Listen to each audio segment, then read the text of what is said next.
Hæ öllsömul, við ætlum að skoða liðlosun í Sirsasana eða höfuðstöðu. Þetta liðlosun sem við sjáum mjög oft og þetta liðlosun raun og veru efri búks. Hvernig við losum olnbogana. Þannig, hvað þurfum við í höfuðstöðu? Við þurfum að geta myndað þennan þríhyrning og ef það mikil axlarstífni þá missum við þríhyrningin. Og þríhyrningun það sem stöðuleiki í stöðunar og stöðuleiki fyrir hvað? Að halda hálsunum í lengingu. Þannig að þetta liðlosun og ef að þú kannast við þetta í vídeónu og sér það, ok, þetta eitthvað sem ég gera, þá betra að setja höfuðstöðuna á pásu að þetta gífurlegur þungi niður, við skulum segja þetta rangur þungi á hálssvæðinu. Þannig að það til eitthvað sem heitir réttur þungi og síðan klárlega til eitthvað sem heitir rangur þungi. En skoðum þetta. Ef við fáum talið til að koma fram. Ok.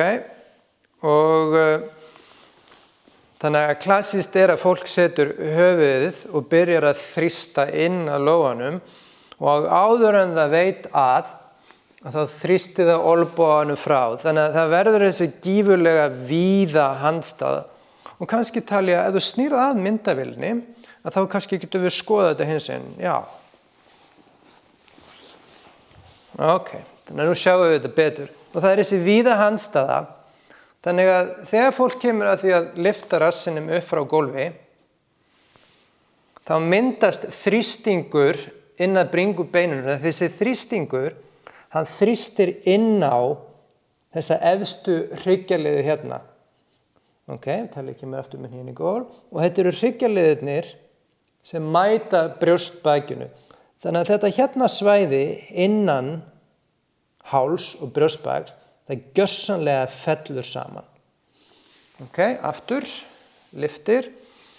Þannig að þunginn hann þrýstir fram, olnbogarnir geta ekki stutt lengur, þannig að segja það að við komum upp í höfuðstöðuna stundum með hjálp vegg, sem ekki alltaf það besta, en það önnur saga,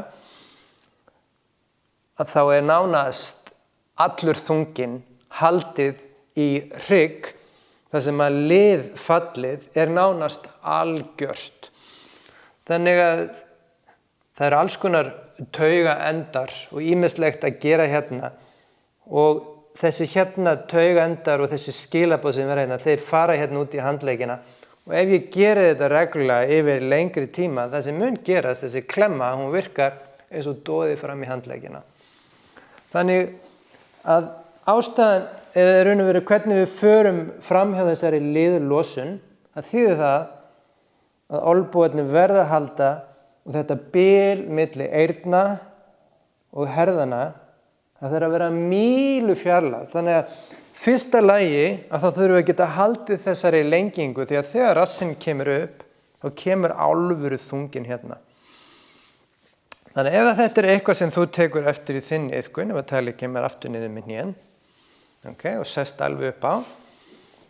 Okay, og þá getið þið séð það að í raun og veru svæði milli eyrnasnepla.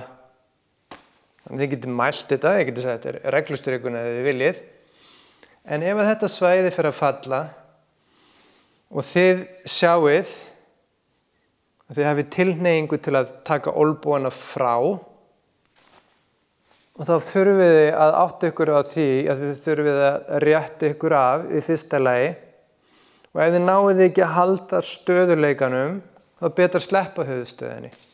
Það þarf einhvers konar annars konar þróun til að valda ekki þessu liðfalli af því að þetta gífurlega óhollt fyrir háls.